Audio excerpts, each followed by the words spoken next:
E aí galera, seja muito bem-vindo a mais um vídeo do nosso canal. E hoje eu estou aqui e eu quero falar com vocês sobre um assunto que na verdade causa bastante discordância no meio dos cristãos, tá? Hoje eu quero falar sobre arminianismo e calvinismo, isso mesmo. Gente, eu não tô aqui tentando de forma alguma tentar te convencer a virar arminiano ou calvinista, não. Só quero esclarecer, porque às vezes tem gente que odeia o arminianismo, mas não sabe nem o que é o arminianismo.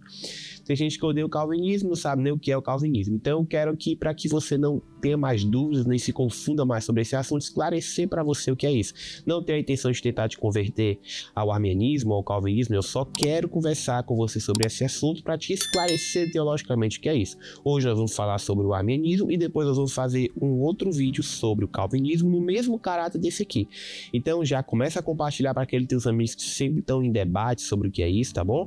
E fica aí comigo que o vídeo está muito bom.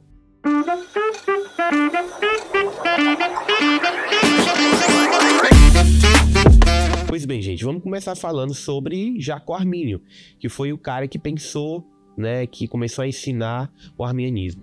Jacó Armínio, ele foi um teólogo que ele nasceu ali por volta do ano 1560 e morreu em 1609, mais ou menos. Jacó Armínio, ele era um cara órfão desde muito cedo. Desde a sua doutrinação teológica, ele já tinha uma doutrinação teológica muito forte na questão de doutrinas contra o calvinismo, que era a teologia que predominava na época. Então, seus professores eles já não se cheiravam muito bem com a doutrina calvinista.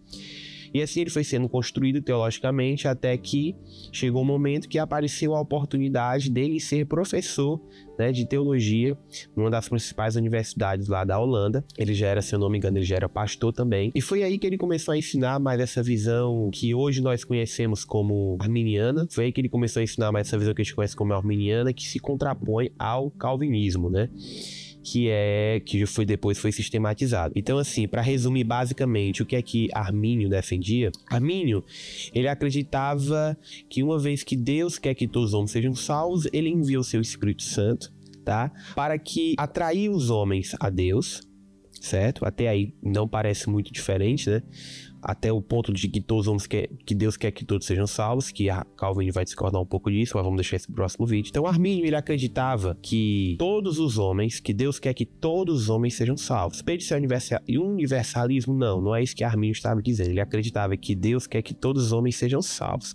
Então dessa forma ele envia o seu Espírito Santo, o Santo Espírito de Deus, para atrair todos os homens a Deus, ou seja, todas as pessoas seriam atraídas de alguma forma a Deus, mas por conta do livre-arbítrio que cada pessoa tem, essa pessoa iria ter o poder de escolher se queria sim confessar a Jesus, se entregar a Jesus, ou se iria recusá-lo. Um fato muito interessante que muitas pessoas não sintam é que Armínio, ele se dedicou bastante tempo da sua vida estudando o calvinismo, até porque existia uma acusação muito grande contra Armínio, que era de que ele defendia uma heresia chamada como pelagianismo, que foi muito forte na época da igreja primitiva, combatida por Agostinho. Então ele estudou muito tempo o calvinismo para tentar se opor a essa heresia do pelagianismo, mas mesmo assim ele não conseguiu se tornar calvinista, propriamente dito, não conseguiu concordar com Calvino, e aí ele foi lá e praticamente passou a ensinar essas coisas, tá?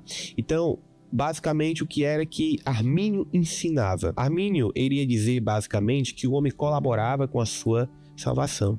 Então ele vai defender o livre-arbítrio, ele vai defender alguns pontos como a eleição condicional, a questão da presciência de Deus na eleição, como o motivo da eleição ser a presciência e não ser a soberania. Então Armínio ele vai ensinar a expiação ilimitada, que até então o calvinismo defende a expiação limitada. Armínio vai falar essa questão da livre graça, que é exatamente o fato de que nós podemos escolher se queremos sim ou não seguir a Jesus. Armínio vai explicar que o desejo de Deus é que todos sejam salvos. Armínio vai explicar a questão do livre-arbítrio, como eu já falei. Então Armínio dedicou bastante tempo da sua vida trazendo esses ensinos que de certa forma se punha à visão calvinista. A teologia arminiana que nós temos hoje, basicamente, no sentido puro da história, ela foi fundamentada com a morte de Armínio, certo? Então Jacó Armínio, ele morre em 1609 e um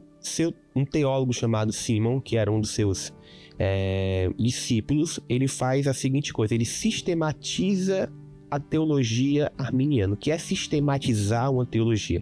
Ele pegou tudo que Armínio escreveu, isso também foi feito com Calvino, com seus discípulos. Ele pega tudo que Armínio escreveu, tudo aquilo que Armínio falou, e ele sistematiza, ou seja, ele elabora vários pontos. Começou a ganhar força a visão arminiana. Os discípulos de Armínio, em 1611, apresentam ao parlamento holandês 5 pontos do arminianismo, e eles defendiam que esses 5 pontos do arminianismo deveriam ser estabelecidos como a religião, como os pontos teológicos oficiais da Igreja Reformada da Holanda. Esse documento apresentado pelos discípulos de Armínio ficou conhecido como os remonstrantes, tá? E o que é que esse documento se dizia, que foi praticamente o que fundamentou a teologia arminiana? Eu vou ler aqui para vocês, que eu sou meio ruim de decorar, tá? Mas o que ele vai dizer é a livre graça. O que é que a livre graça é? A livre graça é que sustenta que o homem é dotado de vontade livre e que a graça de Deus é irresistível, tá? Eles fundamentaram outro ponto: a expiação para todos, ou seja, a morte de Cristo oferece a Deus base para salvar todos os homens. Contudo, cada homem deve exercer a sua livre vontade, ou seja, o livre-arbítrio, para aceitar Cristo. A eleição condicional. O que é eleição condicional? A eleição, a Bíblia diz que nós fomos eleitos em Cristo antes da fundação do mundo. Então, Calvino vai dizer o quê? Que isso acontece porque Deus, em sua soberania, predeterminou aqueles que seriam salvos antes da fundação do mundo e os elegeu. Armínio não tem como discordar da eleição, né, que aconteceu antes da fundação do mundo, que está lá em Efésios. Então ele vai dizer que o fato de Deus ter elegido as pessoas antes da fundação do mundo está na sua presciência. Porque como é que eu vou defender o livre-arbítrio dizendo que alguém escolhe, sendo que a pessoa ainda nem nasceu para escolher? Tá entendendo? Então o que é que Armínio diz? Que Deus, sabendo que aquela pessoa que nem nasceu ainda, é basicamente isso que ele diz, ia confessá-lo como seu Senhor e Salvador, essa pessoa ela foi eleita, certo? Então, a base da eleição condicional é a presciência de Deus, tá? O outro é a depravação total, basicamente aquilo que Calvino vai defender, que todos os homens pecaram, estão destituídos de Deus, a pessoa já nasce no pecado, aquela coisa toda. Só que Calvino vai dizer que não tem como um homem buscar a Deus, não tem como uma pessoa por si só buscar a presença do Senhor. Já Armínio vai dizer que o homem realmente está totalmente depravado, mas essa depravação, ela não impede propriamente o homem de ir até o Senhor, ela não impede o homem de, sei lá, buscar a Deus, de ir na igreja, de ser tocado pelo Espírito Santo. E aí o que vai depender é que o ponto que Armínio vai dizer é que essa depravação não impede o homem de tomar uma decisão de escolher o Senhor por si só. Não é uma graça irresistível que a pessoa não consegue resistir, não. O Espírito Santo de Deus dá uma escolha para a pessoa, tá? E a segurança em Cristo. Ao contrário do que muitas pessoas dizem, o arminianismo propriamente, ele não é contra não defende basicamente essa ideia de que a pessoa perde a salvação, e não é contra o fato da pessoa nunca perder a salvação, de permanecer. Mas Armínio, ele meio que disse assim que, gente, a gente precisa estudar melhor isso daqui. Pois bem, os remonstrantes apresentaram isso para o parlamento holandês, dizendo que esses deveriam ser a base teológica da Igreja Reformada da Holanda.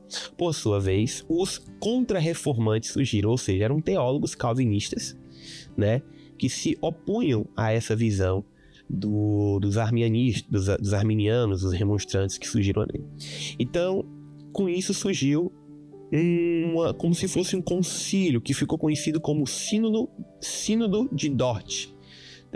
Dort vem da cidade da Holanda, não vou falar porque é um nome muito complicado, não sei pronunciar, mas ficou conhecido como Sínodo de Dort. O que foi o Sínodo de Dort? Foi uma reunião que praticamente 84 teólogos da Holanda, junto com mais 13 delegados civis que não eram teólogos, se uniram para debater. Então houve ali mais de 150 reuniões, os caras passaram ali um tempo ali debatendo e chegaram à conclusão de que os pontos colocados pelos remonstrantes não estavam corretos, estavam contra a Bíblia.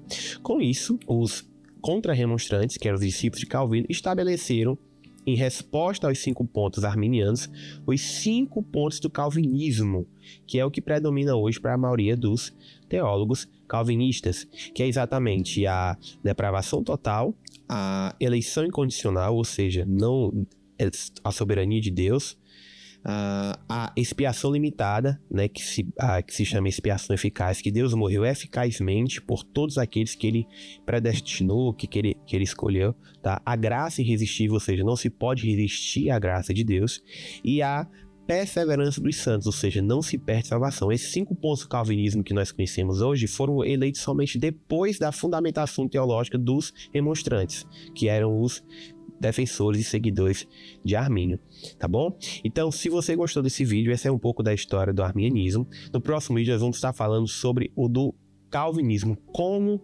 que chegamos ao ponto de ter realmente esses 5 pontos, como que isso aconteceu e o que é que o calvinismo vai defender. Então, se você tiver num debate, você já pode falar, já pode desmistificar com o conteúdo desse vídeo, você já pode desmistificar muitas coisas que a galera tá falando por aí, tá? Que Deus abençoe a sua vida, não deixe de deixar teu comentário e de seguir a gente aí no YouTube, que Deus te abençoe.